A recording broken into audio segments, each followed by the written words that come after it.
Welcome to Evolved Radio, where we explore the evolution of business and technology. Today on the podcast, we're talking graphene. If you've never heard of graphene, you can bet you'll be hearing a lot more about it in the coming years. Graphene is a material that quietly holds the keys to many of our next generation of technological advances, filtering water at an atomic level, creating impossibly lightweight bulletproof materials, building a quantum supercomputer, and powering nanobots. This little-known material called graphene is central to a series of fascinating technological discoveries.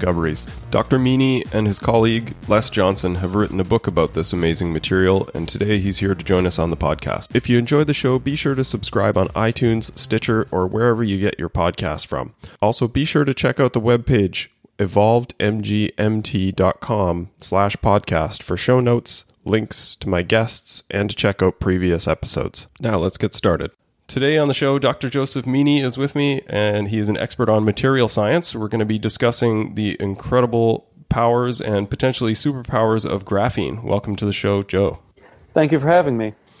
I reached out to Twitter to look for some people who could talk to me about graphene, because it's something that I see coming up a lot in my news stream and just around futuristic technologies. And it's something I've been following for a while, and then lately I've seen a few articles that have kind of blown my mind as to what the capabilities of graphene are. So I really appreciate you connecting and coming on the show to chat a little bit more about this crazy material called graphene. And if you could, maybe we'll just start around what is graphene and why is it so special? Yeah, so graphene is an extremely exciting material. 2017 might even be called the year of graphene just because of how much excitement has been generated around it this year. And I'm sure that 2018 is going to generate just even more excitement as commercial applications really start to come to fruit. So graphene is a two-dimensional layer of carbon atoms that are arranged in a hexagonal repeating lattice. So if you think of chicken wire or a chain link fence that extends out in two directions, forward and back, left and right, these carbon atoms are connected in such a way, going on for many tens of thousands of atoms in repeating units that are all connected by the exact same bond. And the bond that connects these carbon atoms is extremely strong, which lends to the strength of graphene and lends to a lot of other extremely useful, surprising, and exciting properties that scientists all over the world are seeking to leverage for all of our benefit in the coming years. So for kind of the layperson, the way that I understand this as well is graphene is essentially just single sheets. If you could cut at the atomic layer by layer, it's essentially what's in a mechanical pencil, graphite. Like if you actually shave that down, is that maybe not technically correct, but a good way to think of what the material is? No, actually, that's exactly right. If you take graphite, which you could just dig out of the ground, graphite is just repeating sheets of graphene stacked on top of one another. So if you think about maybe a plate of pancakes, and I'm up here in New Hampshire, so I got to have some nice pancakes with fresh maple syrup on them. That's why they're on my mind. A single pancake is a graphene sheet, but you stack multiple graphene sheets on top of one another, and that's what eventually leads to the mineral graphite. And the crystal structure of graphite has been known since around the early 1920s. A few researchers were able to bounce some X-rays off of very large samples of crystalline graphite, and they found that indeed it just comes in little planes or sheets that rub past and slough off of one another. And that's why we're able to write with graphite pencils. Cool. So I'll maybe rattle off a couple of useful applications here that we'll get into, but just to give people an understanding of why we're obviously quite excited about what seems like a fairly uneventful material. Like, okay, graphite, you pull it out of your pencil. Like, why is this so exciting? So some of the applications for this are for filtering membranes to be able to eliminate impurities from water or other liquid materials at an atomic level. It has been flagged as a potential use case material for superconductors, potentially creating quantum computers, not out of silicon, but using graphene instead.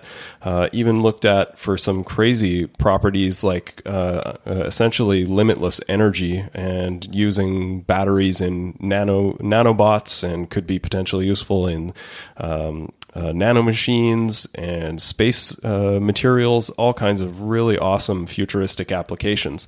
Well, maybe probably one of the places I think would be a great place to start was one of the things that I had trouble squaring in my head is when we were initially talking about this and what topics we were going to cover.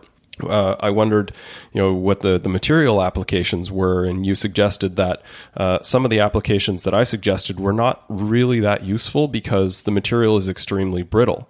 But at the same time, it's also been discovered that graphene can be essentially a really lightweight, thin, bulletproof material. So can you maybe explain to us how is it that researchers recently discovered that you can stop a bullet with graphene, but maybe if you take a ball peen hammer, you could smash it to pieces? How does that work? How can it be so thin and brittle yet so incredibly strong and powerful at the same time?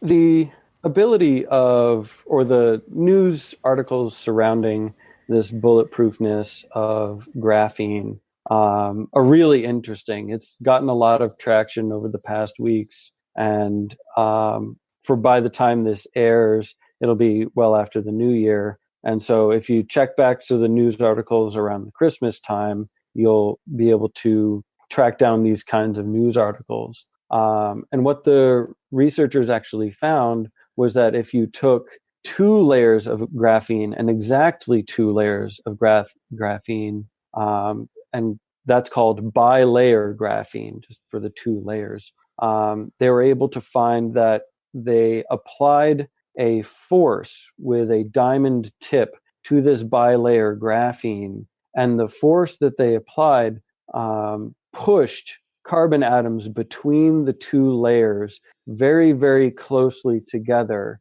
And this changed the nature of the bonds between the 2 layers of this bilayer graphene, from strong bonds within the plane only between the carbons in a particular sheet, and instead allowed for stronger bonds to reversibly form in between sheets. And these bonds that formed in between sheets had the character that was a lot similar in nature to the bonds that one would find within diamond. And so a chemist would say that this goes from an sp2, which is along one flat plane, and the sp3 that creates the 3-dimensional building character. And so the researchers found, hey, if we apply this force, conduction goes down in this graphene sheet. Does this actually turn into something diamond-like? And when they followed it up with additional experiments, they found why indeed the stiffness and structure of the graphene sheets did in fact turn into something more diamond-like. So I would maybe imagine this a bit like Kevlar, right? So a single layer of Kevlar is no means going to stop a bullet. But if you put multiple layers of Kevlar all stacked together really tightly, it creates sort of this dense core that distributes the energy coming towards maybe a bulletproof vest, for example. What you're suggesting is rather than half inch of Kevlar material, you've got a 2-atom layer thick material, which essentially has even stronger properties than that because the pressure between those 2 layers actually pushes the force back out or redistributes it across. Is that a pretty good understanding? It's not quite like that. Okay. Because with Kevlar, the thicker you get, the better protection that you would get. And so if you had a foot of Kevlar, that would stop bullets even better than if you had just 2 inches of Kevlar. But what this study actually found was that only 2 layers of graphene created this diamond-like bonding effect. The researchers tested it out with a single layer of graphene, 2 layers, 5 layers, and 10 layers. And any additional layers beyond this 2 completely negated the effect. And you could think of it that the thicker of the graphite stacks actually made everything softer, so you couldn't quite get the pressure necessary to create that diamond-like bonding because too much energy had been already dissipated away, and it left indentations. Now, they did this study instead of with bullets, with small nano-sized diamond tips to apply a really great force to a very small area. So the bulletproofness is still a little bit fantastic, but gives us the right direction where we want to head towards. I see. Also on that, that's an interesting point, because that was one of the things I wondered about is would the graphene layers be brittle if you applied sort of a sudden force to it versus sort of setting that diamond tip on it and then continuing to push down and apply pressure? Would the speed of the force have an influence on whether or not it was able to repel that force? Ooh, I would have to look at the paper again for that one. Yeah, okay. It's pretty new. It was just the way that you're describing it. It seems like maybe there would be some risk to that a sudden force might actually break it. But I guess maybe not. It would still create that layer bond, right? So. Yeah, and I think since speed has something to do with the amount of force applied to the material, would actually help it, although you would have to have an amount of the material that is able to absorb and then dissipate the rest of the energy from whatever projectile was firing at the target. So you could imagine if you had a large enough single bilayer sheet of graphene to make a piece of body armor with, if you just wore it as, say, a shirt, while the bullet would stop, it would still transfer all of the kinetic energy of the bullet to the target. And so while you wouldn't have much in the way to extract a bullet out of the body, you'd still have to worry about significant internal bruising and bleeding from just an actual bullet wound. Right. And I think that's an important distinction as well, that, it's not like this is, some magical armor that just deflects everything and you can walk straight through it. It's similar to any type of bulletproof material now. It's going to seriously sting and you're probably going to have some broken ribs. So we're not quite to the point of deflecting this stuff without injury at all. And again, like, this is a future application. We're just talking about this because it's something that came up, and it kind of speaks to this paradox of something that people, again, if we relate it to the graphite, the mechanical pencil stuff, it's really brittle. I mean, you lean on that, you press on that pencil too hard and it snaps really easily. So how is that a bulletproof material? I just found that really kind of counterintuitive. So and if I may, one of the cool things that I found about this paper that wasn't really highlighted in any of the news releases about it is that the transition from graphene bilayer to this diamond-like material is actually reversible. And so when the pressure is released from the system, these sp3 bonds break and the graphene goes back to being its normal bilayer system. So you actually end up with something that's reusable in its protection and not a single use only. Oh, Maybe. that's cool. Yeah, interesting. All right, so that's maybe one of the future applications. We'll get back into some of the more fantastical stuff, but in the meantime, what are some of the more common applications for graphene currently? And recognizing the reason that it's probably not as prevalent in more of the consumer applications or things that people are more familiar with is that as it stands, it's very expensive to produce or manufacture graphene. So this is a pretty pricey material that people, until we reduce that production cost, it's not going to be in everyday items. But can you maybe speak to some of the more common applications for what graphene does get used for? So one of the areas that's seeing a lot of excitement with graphene and its incorporation is actually the sports products market. A number of companies these days are putting together things like racquetball rackets and bike frames and snow jackets, ski poles, what have you. Everywhere there's supposed to be a little bit of graphene involved in the mixture to improve the physical properties of whatever this application is involved in.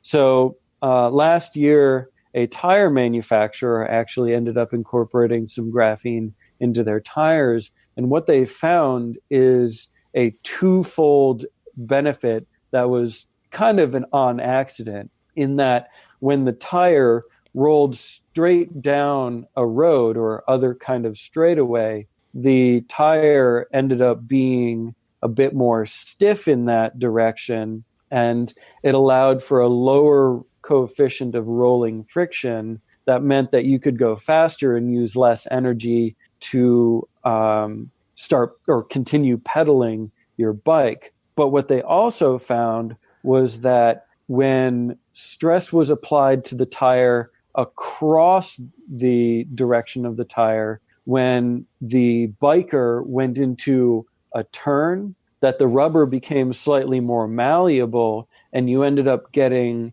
better grip to the road or trail that the biker was going across, meaning that the biker could lean into turns faster and just get that little bit of extra edge coming out of their racing performance. So I would expect that the next Olympics, both winter and summer, we're going to start seeing graphene incorporated products. Graphene is hydrophobic, and so that means it's water repellent. So we could see that getting involved in winter clothes to help keep competitors dry. But at the same time, it has really good thermal conductivity. So we could see that heat is transferred from the core, keeping our extremities warmer for less energy output by ourselves. So makes our own internal metabolisms more efficient with our working with our clothing. Would it also work on swimsuits in the same fashion, being hydrophobic, that it would make an easier glide for a swimmer per se? I would certainly expect so. In fact, there are some companies that are looking at the possibility of incorporating graphene layers onto the hulls of boats to lower the coefficient of friction for shipping boats. That'll decrease the cost of shipping because it doesn't take as much fuel to get across the ocean. So absolutely, with swimming caps and swimming trunks, you could probably see some sort of graphene incorporation in there that'll be really exciting. Even perhaps making swimming goggles easier to see through, because a single layer of graphene is very, very transparent. And so you may even see that added as an anti-fogging agent on the inside of goggles. Back in high school, I was a swimmer, and that was just a perennial problem, keeping fog out of your goggles. So if you could solve that problem, instant millionaire. Yeah, well, it's because I remember the first time I probably heard about this was the Australian Olympics, when that was where the more advanced technology was coming out around the suits, and certainly biking technology was really taking off at that point. Obviously before that, but at that point it was starting to get a lot more recognition.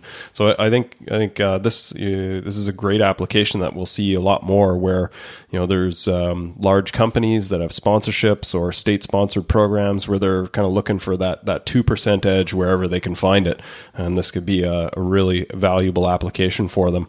The one of the other applications would be membranes. So I've seen some suggestion that graphene acts as an amazing filter, and maybe you can touch on how that's possible. Potentially you could create basically what I would understand as maybe a reverse osmosis filter, where you've got really dirty water, potentially polluted with some materials, and graphene, as I understand it, can act as a filter almost on an atomic level. Maybe elaborate on that? Yeah, you're exactly right on that. Your reading has been done really well. I will point out, though, that the materials most slated for uses within filters aren't graphene itself, but rather a chemical analog called graphene oxide. Now, graphene oxide is what you would get if you took graphene and along the surface, if you chemically bind oxygen to the surface of the molecule and you disrupt the surface of the graphene with these oxygen molecules, you would actually chemically change the character of the graphene in a pretty drastic way. And what you end up with is you go from graphene, which we've already said is hydrophobic, to graphene oxide, which is hydrophilic. So it actually likes to interact with water. And in these filters, the graphene oxide can be chemically modified and controlled in such a way that holes through the surface of this graphene oxide are only about a nanometer or so wide. They're very, very, very tiny. And what in effect happens is that you're able to exclude salt ions from passing through these membranes, because each of these salt ions, in order to exist, actually are surrounded by this soft shell, if you will, of water molecules. And so the size of these ions are actually excluded because of the additional size that's required from the soft shell of water molecules. But beyond a couple of water molecule layers outside of these ions, the water molecules are able to float much more freely around, and they're able to sneak their way in between the gaps of the graphene oxide films and purify themselves by moving across the pressure gradient to the other side of the graphene oxide membrane. And so this would, definitely produce a ton of excitement, particularly for areas that are really hard hit with drought or exist in areas with a lot of salinated water, with a lot of seawater. So coastal areas that are hard hit by not a lot of natural rainfall would see a lot of benefit to these graphene oxide water filters. That would make a lot of places a lot more habitable. So there's been a lot of discussion around the area of California about desalination, and the biggest resistance that I've seen against it is that it's just incredibly costly. Would the graphene membranes potentially reduce the cost required for that, because you wouldn't have to do it through like an electric process necessarily? Or you're still going to have to supply some sort of power. You're just not going to get around that little bit of physics. But you can reduce that amount of power necessary so that eventually, once the cost of producing the graphene itself becomes economically feasible, you'll see a lot more possible filters being adopted. And so patents are being filed left, right, up and down, every single which way. I mean, dozens of applications for patents each week all across the world. Everybody's getting in on this graphene game. just because it is going to be everywhere. It's going to be absolutely ubiquitous. So one of the other areas I wanted to touch on is a little more fantastical, but we'll put on our future goggles for this, is around the battery capacity, next-gen batteries and electronics. And one specifically that I do want to touch on that I found really fascinating was the potential for power generation. I saw this study that, again, is a very sort of niche case, and it's a very small example. But some researchers found if they cut a specific pattern for graphene and applied electrodes to each side of it and put it into a state where it was basically uncomfortable. So it wants to sit in a particular pattern. They forced it into a different pattern, and it essentially vibrated because it was uncomfortable in this physical position that it was in, and in effect was generating free energy, because it was and again, this is on a very, very small scale. Not this is that it's going to generate any meaningful amount of power, but it was really kind of an amazing suggestion around the idea that if you could create a larger version of this, that potentially you could have maybe a nano battery for nanobots, flowing through the bloodstream, delivering medication, or medical bots that are repairing certain tissues or organs or something like that. So I thought that was a really cool application of potentially creating these batteries that generate their own energy on a very small scale. So I recognize this is a bit outside of the area of meaningful application, but wanted to get your thoughts or comments on the idea here. Oh, absolutely. I'm a chemist and not a physicist, so not all of the aspects of the graphene research I'm able to grasp with the full appreciation for the results. But the co-author on my book, Les Johnson, he is a physicist, and I'm sure would love to talk to people about this more in depth. But I was taking a look at that study, and they said that it was due to some phenomenon called Levy flights. And the idea of limitless free energy really makes me kind of uncomfortable. Agreed. The 0-point energy modules from Stargate Atlantis may find their fans within this study, but I certainly like the idea of using graphene in power generation. And actually, there were some scientists last year that ended up creating a nuclear battery, if you will, using graphene, because they were able to harvest graphite from the protective cases of spent nuclear waste, the fuel rods that we traditionally use. And they found that this particular graphite was enhanced in the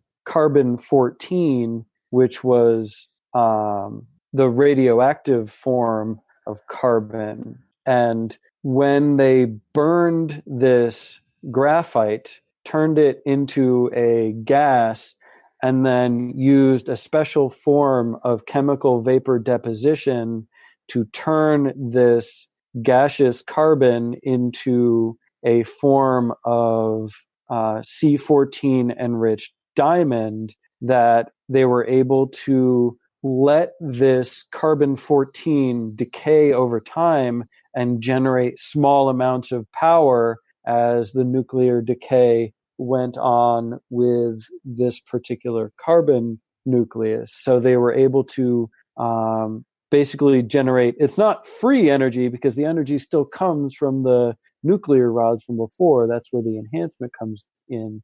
But then when the C14 nuclei break apart, an electron is generated with a whole lot of energy, but that electron can be captured and directed for useful work within a circuit. And so the scientists were imagining that they could harness this into low power applications for lightweight spacecraft that didn't happen to need lots of power for longer distant journeys, whether that be to our more distant planets or out toward the Kuiper Belt, or even the Oort cloud. The Oort cloud, very, very far away, would need very low power for a long time and then a lot of power for a short time, or even, fate's willing, us going to the stars.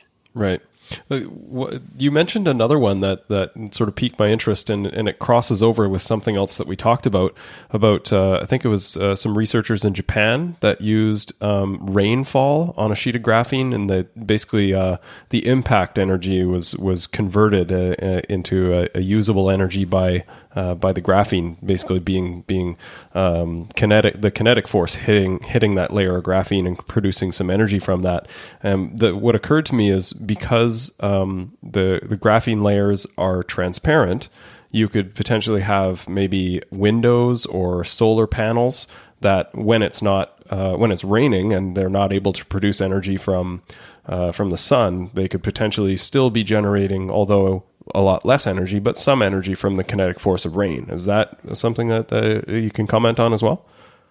Yeah, I mean, finding ways to use our environment more efficiently to generate electricity is going to absolutely be a key area in making electricity more cheaply and widely available to everyone around the world, particularly with the focus on getting away from burning fossil fuels. And so if we're able to skirt the argument that, hey, you can't use solar panels when it's raining out, well, hey, guess what? Now we can capture that energy from the rainfall as well. So graphene being able to incorporate into all sorts of different niches is going to be especially exciting. Very cool. Well, as someone who hails from the wet coast in Vancouver, I would appreciate being able to generate some energy from the rain as well. Well, Joe, this has been really fascinating, and I appreciate you taking some time. Obviously, you and your co-author Les have a book coming out shortly, which is Graphene, the super strong, super thin, and super versatile material that will revolutionize the world. And that'll be available probably Amazon and all the other bookstores. So people that are interested to see more and understand more, especially the technical aspects of graphene, encourage them to check that out. Any other parting words, or where people can find you on social and reach out to you if they want to explore it a little further? Absolutely. I can be found at Crimson Alchemist on Twitter and most other social media accounts. That's Crimson with a C, Alchemist with a K, all one word. And you can find Les at Les Author on Twitter. We have a Graphene Facebook page that you can feel free to like, and you can pre-order our book, which comes out on February 6th at tiny.cc/graphene book. Awesome. Well, good luck in all your future endeavors and the fascinating research that you're doing in the field. Thanks so much, Todd. It was a pleasure.